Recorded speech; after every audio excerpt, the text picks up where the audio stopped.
Hey, what's up everybody? It's Billy back again with another Coffee Shop Talks, and today I have a very special guest. It's a lot of varies. Yes, a lot of varies. I've got Aly Merritt with me. Aly Merritt, right? Yes. Okay, cool, awesome. I always check the names because I'm really bad at that. But you should the previous episode you should watch how bad I am at that one. But so we're here today. Aly is with Salesloft, and what's your position at Salesloft? I'm the chief of staff. Chief of staff. So basically, she does like everything. I mean, there isn't a something she doesn't do. That's accurate. Yes. Some days I buy chapstick. Some days I talk to investors. Yes. It's all across the board. Exactly. And we're here at their beautiful office on the terrace at Salesloft's office in downtown Atlanta. And I just wanted to get a chance to talk with Aly about all the amazing stuff she's up to. She's one of the best community organizers in the entire Atlanta ecosystem for startups and technology businesses. So this is just a great opportunity for you to learn a little bit more about Aly and what she does for our community. So I guess a good first question where I kind of generally start is how'd you get to this point? I guess where'd you go to school, and how did you make it to Salesloft today? People do ask me that. Actually, I had somebody ask me how I got here, and I was like, you are going to have to be a bit more specific, because like in your head, you're going to do this thing in college or undergrad, and then you're going to be here, and it's this very linear path, but it doesn't. It goes like this. Yeah. Right? So specifically how I got to Salesloft is I showed up at Atlanta Tech Village until somebody hired me. No. Like I just showed up and went to events, and eventually Kyle Porter, my CEO, saw me at some events, and we had talked, and then a position came open, and he thought of me, and he reached out, and it turned out to be a good fit. Mm-hmm. So literally I showed up at things until somebody hired me. We have very similar methodologies there, except for I tried to continue to just run my own business and then just show up at Atlanta Tech Village every day, and hopefully something good will happen. It works, right? Like you show up enough times and people are like, oh, they're a part of the ecosystem. We have no idea what they do, but they're here. It's great. You should know them too. I'm originally from Mississippi, which is very far away from like technology, and I grew up like in the country, like on a gravel road in the country. So I'm as far away from technology as you can get. And so it's always really funny when I tell people that, and they're like, you don't sound like you're from Mississippi. And I say, when I go home, it reverts immediately. It's tragic. I sound like an extra on like Designing Women. But my parents are really incredibly smart people, and they raised me and my sisters to think that we could do anything that we wanted, which is such a cliche, but I say this, and my parents, who are recovering hippies, mostly recovering. They actually had me while they were sailing around the world in a sailboat for 5 years. Oh, wow. So, yeah, that's like, when I say recovering hippie, I really mean it. Like, they were on a 32-foot sailboat for 5 years. Yeah, your dad's name is Alexander Supertramp. Yes. Feels like it. But then my middle sister is in Australia getting her residency, not the medical kind, but the live there kind. And my youngest sister is a hiking and biking tour guide for companies like Trek Travel in Sedona, Arizona, and Moab, and all these things. So we're all over the place. Yeah.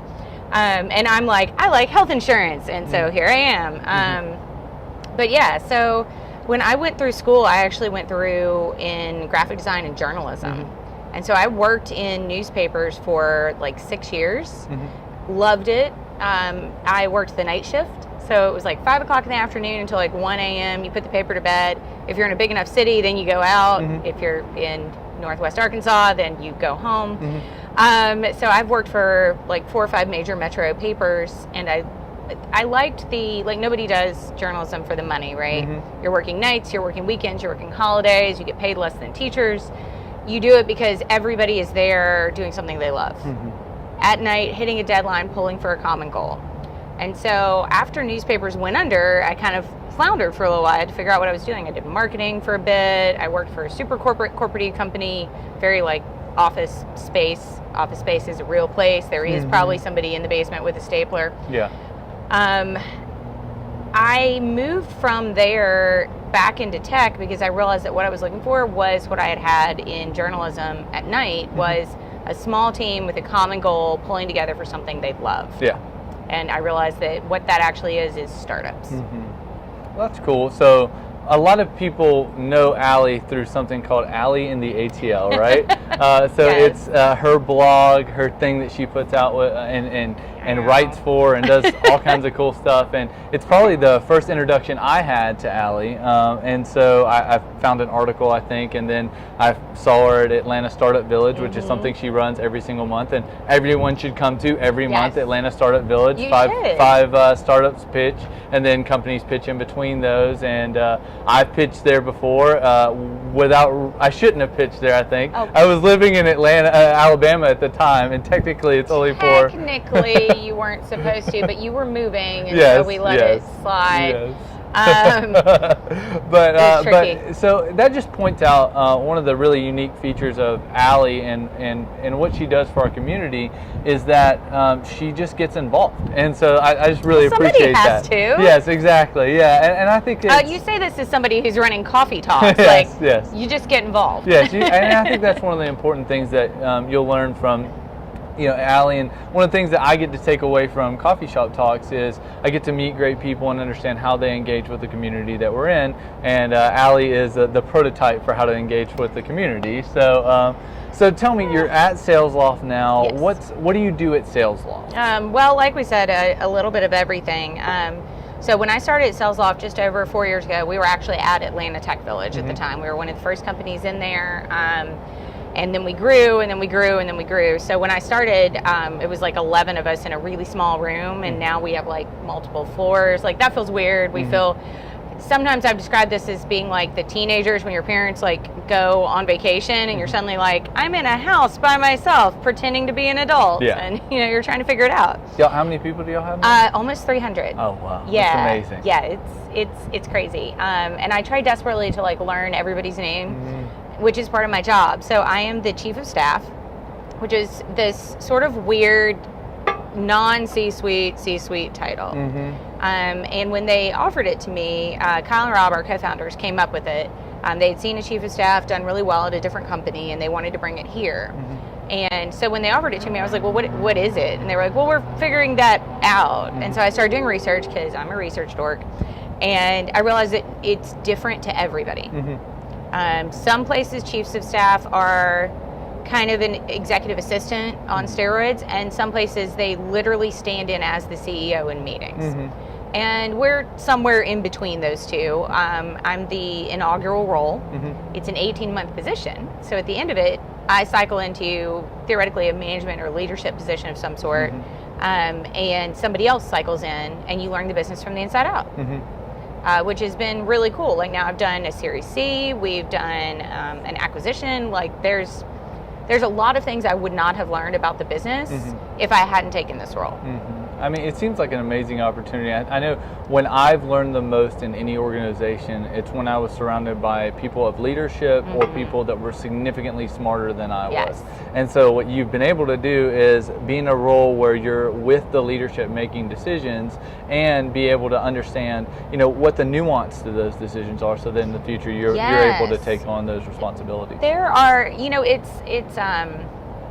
it's an incredible opportunity, because there are things that until you're in the middle of a discussion, seeing how the decisions happen, you don't really understand all the ramifications. Like, you have to think about all the long-term pieces of making a decision, and there are things that I would never have considered. And now I have that, and it's something that I can always go back to.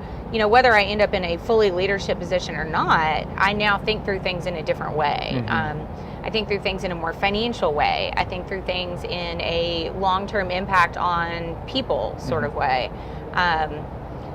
It's been an incredible learning opportunity. I have about 9 months left in the role. I'm about halfway through. We spent the first 9 months sort of firefighting and figuring out how to work together, because Kyle and Rob hadn't really had somebody all up in their business before. So I'm like in their calendars all the time, in their lives. And so that's kind of weird for them. I guess if you're like a CEO of a Fortune 500 company, you've had a personal assistant be in your business and you're used to it. But if you've been running a scrappy startup and doing everything yourself, it's weird. So we had to figure out what that like balance was. What's the happy medium of like, how much do I do? How much do I not do? Where is it an FYI, or where is it I need to do an action? And so there's been some learning experiences on both sides for that.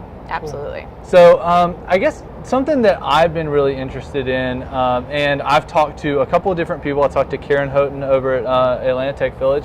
I talked to Justin at Atlanta Tech Village. He's their head of diversity and inclusion. So on the topic of diversity and inclusion in technology, specifically towards the concept of like the role that amazing technologists and women play in this ecosystem. Have you had any experience with it? What have your thoughts been around it? So that's an interesting question, because while I work in a tech company, in a tech space, I'm not technically in tech. Like, I don't code, I'm not an engineer. But I have been a product manager, and that's probably as close as I've gotten to that. Some basic SQL, and everybody on film is like, that's not coding. I'm like, I know, it's okay. But a lot of what I do is I work with people who are amazing technologists and try to make sure that they have more of a voice, and that they're seen more, and that they're heard more. And you've got some great voices here for sure. I know some of them. So. We are super lucky. For example, Erica Stanley, our engineering manager, co-founder of the Atlanta chapter of Women Who Code, which is one of the, I believe, top 10 international chapters of Women Who Code. Yeah, it's huge. She's amazing. Also the most humble person that I know. I mentioned this when Tanya Jordan and I were speaking, so this is a bit of a reprise, but if you haven't heard it, Erica Stanley got to ring the opening bell at the New York Stock Exchange, like on Wall Street. And there's a picture of her doing it, like she's the one ringing the bell. Yeah. And she didn't tell anybody about it. One of her friends posted it on her Facebook, and I was like, Erica, what is this? And she was like, there were other things. I didn't want to steal the thunder from this other thing that was happening. And I was like, if I rang the New York Stock Exchange bell, it would be on all my social media, like everywhere. So she's just super humble, but super badass. And she also runs the We Rise Women in Tech conference.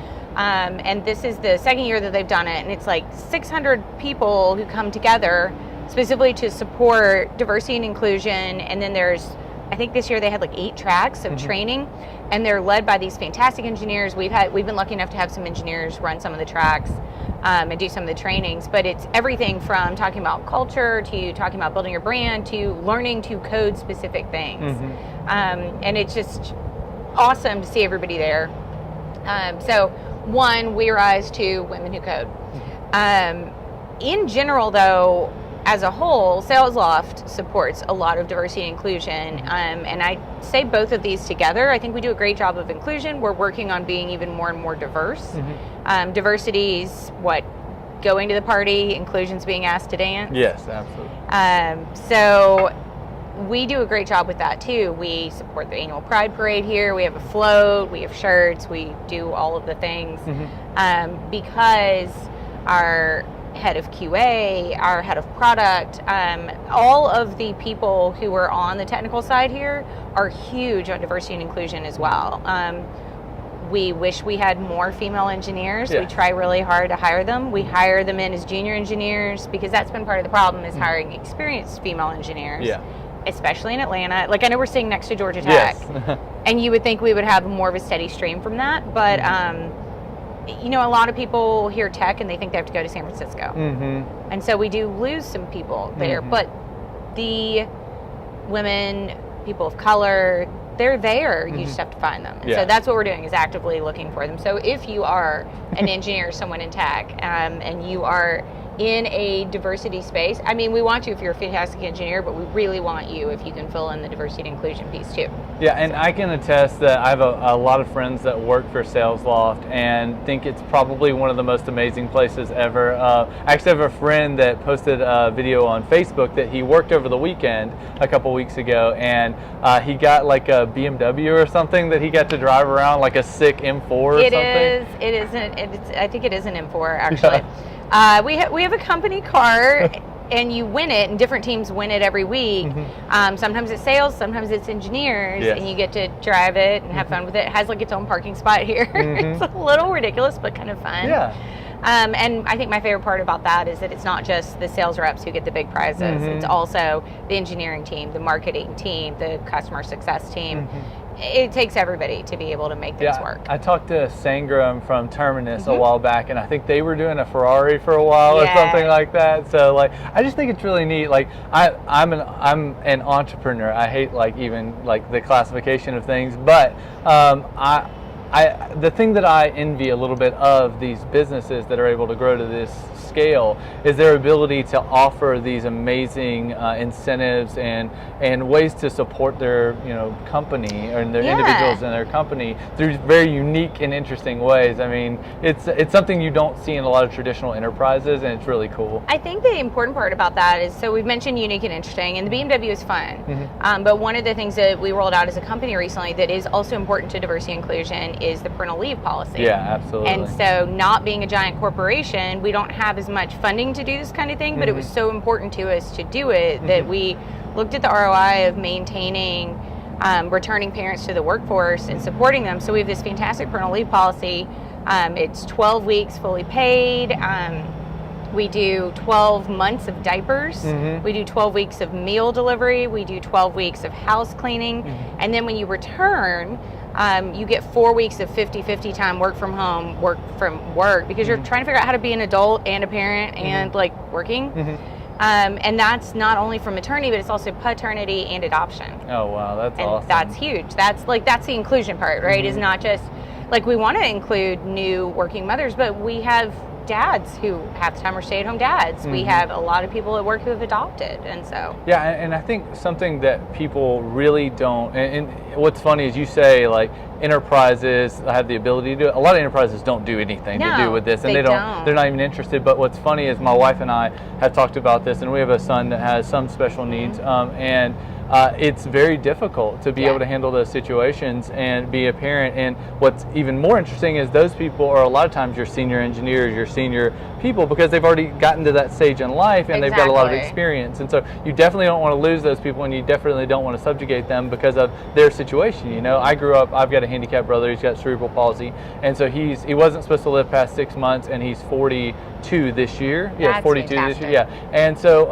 I've grown up with that throughout my entire life, and just to know the pressures that it put on my parents when I was growing up, and there weren't programs to be able to help during that time. And so my dad and my mom had to do certain things, had to sacrifice things. And so it's really good to have companies that will support those different aspects of the life that you go through. You can grow with a company like that, and especially in an age where we don't like growing with companies that much. Starting to put in some of those programs that say, we're going to help you out is really cool. So it is like dog years though. Like we were talking about that. Like I've been in Salesloft for just over 4 years, but in Salesloft years that's like 20 or something. Ridiculous.